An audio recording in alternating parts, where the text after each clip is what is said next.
Assalamualaikum warahmatullahi wabarakatuh. Salam sejahtera. Semoga kita selalu diberikan kesehatan.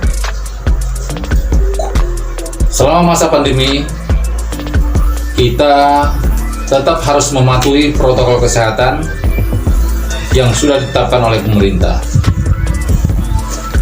Baiklah pemirsa, pada video kali ini saya akan membahas masalah penarikan kendaraan di jalan raya yang dilakukan oleh oknum-oknum leasing yang notabene kadang-kadang orang menyebut sebagai debt collector atau si mata elang. Hari ini kita coba berdialog dengan tamu kita. Baiklah, karena bahasan pada hari ini adalah masalah penarikan kendaraan sepeda motor ataupun kendaraan roda 4 ya, yang dilakukan oleh debt collector atau ante-antenya, sehingga coba kita berikan kesempatan kepada bintang tamu kita pada hari ini untuk mengajukan pertanyaan-pertanyaan. Silakan Saudara Hakim Alamsah untuk mengajukan pertanyaan. Ya, Assalamualaikum warahmatullahi wabarakatuh. Waalaikumsalam warahmatullahi wabarakatuh. Bagaimana Pak kabarnya? Baik, alhamdulillah sehat. Saya punya unek-unek yang mau saya utarakan kepada Bapak selaku orang yang mengerti tentang hukum ya Pak. Oke, yang pertama, menurut Bapak selaku orang yang ngerti tentang hukum,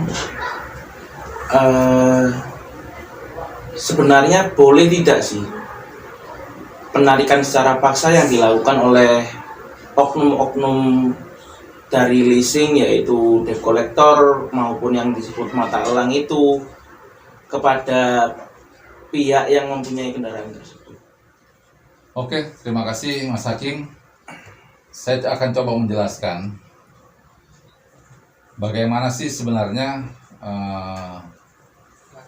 jika terjadi penarikan sepeda motor ataupun penarikan kendaraan roda 4 di jalan raya ataupun di tempat-tempat umum yang dilakukan oleh oknum leasing. Bahkan dalam hal ini mungkin tidak asing lagi kita dengar yang namanya mata elang atau debt collector. Pada dasarnya ini adalah masuk kategori hukum perdata. Jadi hubungan antara dua pihak yang punya transaksi utang piutang.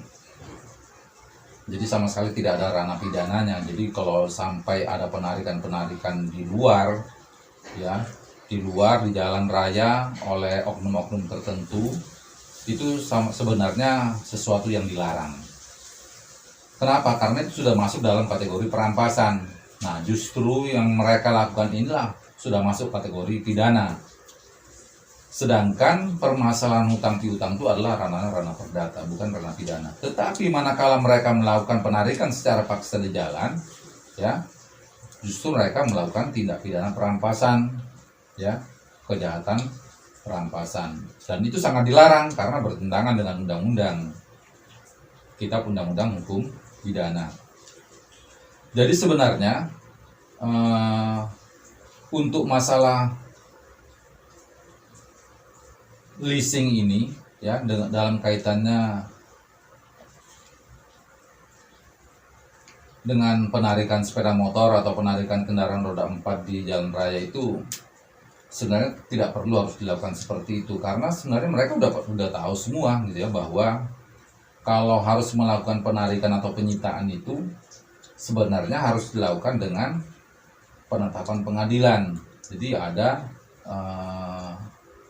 tahapan-tahapan mekanisme yang sudah ditentukan oleh undang-undang. Jadi mereka kalau memang yang bersangkutan ada tunggakan yang tidak dibayarkan kepada leasing, jadi yang mereka bisa lakukan sebenarnya adalah mereka mengajukan permohonan sita dari eksekusi ke pengadilan. Baru itu bisa dilakukan. Nah, kalau selama ini kita melihat kadang-kadang ada oknum-oknum polisi, ya, pihak polisian turun membantu pihak leasing dalam melakukan penarikan, itu sebenarnya tidak dibenarkan. Justru itu melanggar ketentuan-ketentuan yang sudah diatur oleh peraturan Perkap Kapolri. Jadi sudah melanggar.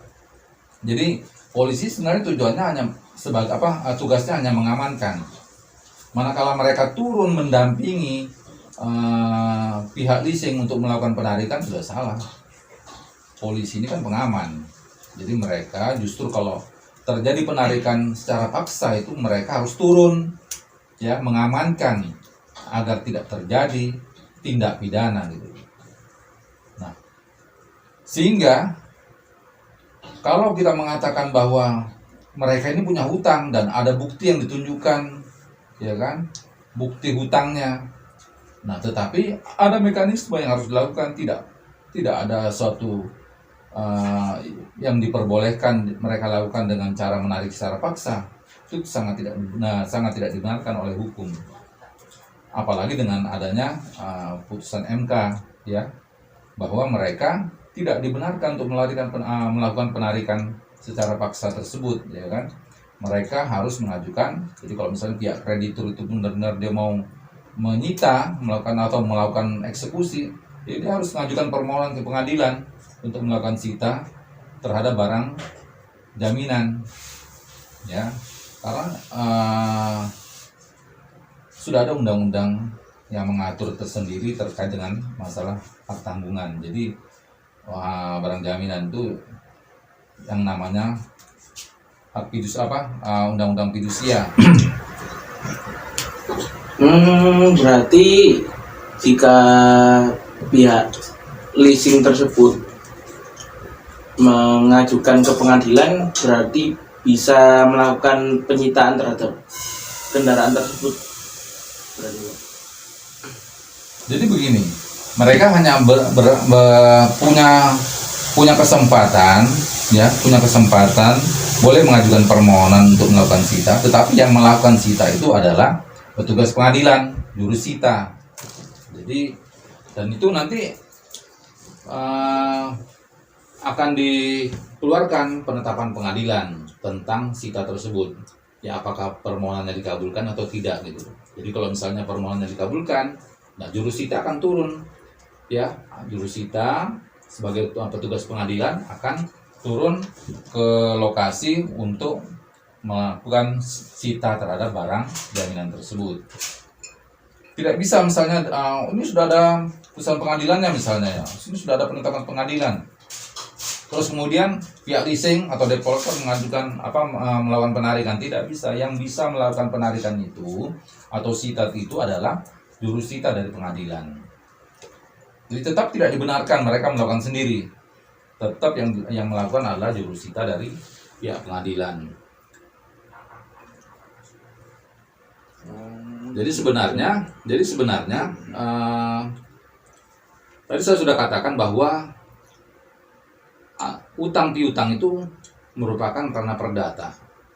Jadi kalau misalnya dari pihak pemilik kendaraan tadi misalnya tidak sanggup ataupun tidak melakukan pembayaran angsuran sampai beberapa bulan, ya artinya dia melakukan ingkar janji. Nah, ingkar janji ini adalah termasuk prestasi, ya, dan itu ranahnya ranah perdata, bukan ranah pidana. Jadi tidak ada kewenangan mereka dari pihak leasing untuk melakukan penarikan, ya kan?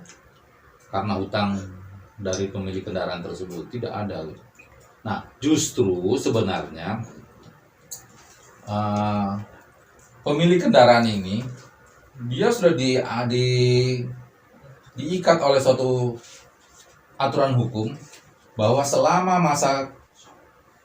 masa kredit ini belum selesai, dia tidak boleh mengalihkan, ya, dia tidak boleh mengalihkan kepada pihak lain barang tersebut, ya, kendaraan tersebut, ya, karena kalau dia mengalihkan kepada pihak lain, baik dalam bentuk jual beli ataupun dia gadaikan, itu adalah melanggar aturan hukum.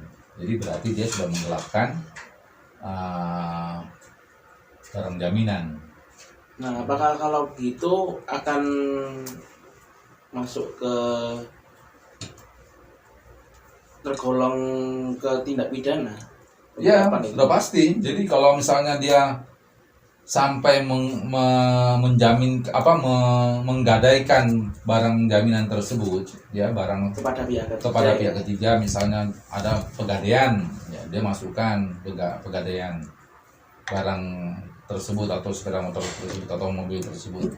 Nah, itu sudah melanggar, jadi melakukan tindak pidana penggelapan, dan itu sangat dilarang.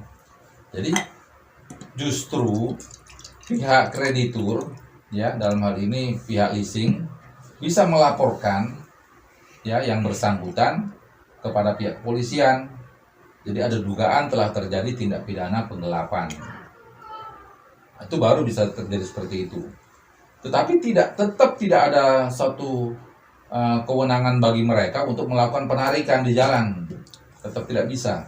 Meskipun sudah tergolong Ya, walaupun tindak pidana. walaupun dia misalnya terbukti dia melakukan penggelapan misalnya dia, tetap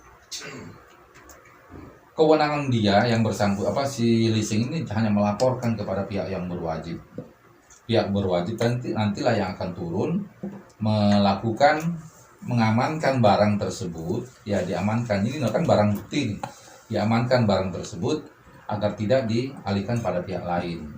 Jadi kalau nanti perkara misalnya terus lanjut sampai ke pengadilan, maka barang bukti ini apakah harus dikembalikan kepada pihak yang berwajib, apakah dikembalikan kepada pihak leasing atau diserahkan kepada yang bersangkutan, itu tergantung putusan hakim. Tapi yang jelas kalau sampai terbukti bahwa yang bersangkutan telah melakukan penggelapan, ya, melakukan penggelapan karena telah mengalihkan selama masa kredit tersebut berlangsung, dia telah mengalihkan kepada pihak lain barang tersebut, itu ada dugaan keras dia sudah melakukan tindak pidana penggelapan. Tinggal nanti polisi akan melakukan pemeriksaan terhadap pihak yang bersangkutan. Baik, bagaimana Mas Hakim? Apa masih ada yang mau ditanyakan?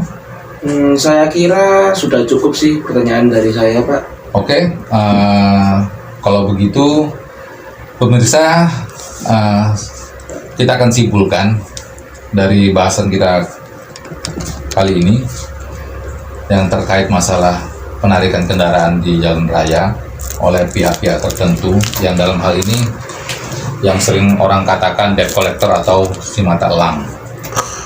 Jadi pada dasarnya pihak leasing ataupun debt collector tidak diperbolehkan melakukan penarikan kendaraan di jalan raya secara paksa, kecuali atas kerelaan dari pihak pemilik kendaraan menyerahkan sendiri kendaraan tersebut kepada pihak leasing.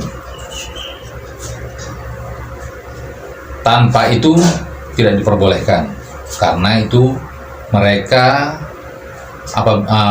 pihak leasing hanya boleh mengajukan permohonan kepada pihak pengadilan untuk mengajukan sita. Selebihnya itu adalah kewenangan dari pihak pengadilan. Oke, saya kira itu yang bisa saya sampaikan, saya simpulkan dalam kesempatan ini. Semoga bahasan kita kali ini dapat bermanfaat bagi pemirsa semua, dan kita harapkan dalam video-video berikutnya kita akan menampilkan hal-hal yang lebih menarik sehingga pemirsa sekalian selalu mengikutinya dengan baik. Jangan lupa like, komen, dan subscribe channel YouTube Syahril Pengacara. Dan jangan lupa pula share video ini ke akun sosial media kalian. Jangan lupa tekan tanda lonceng agar tidak ketinggalan dengan video-video baru dari kami, channel YouTube Syahril Pengacara. Terima kasih.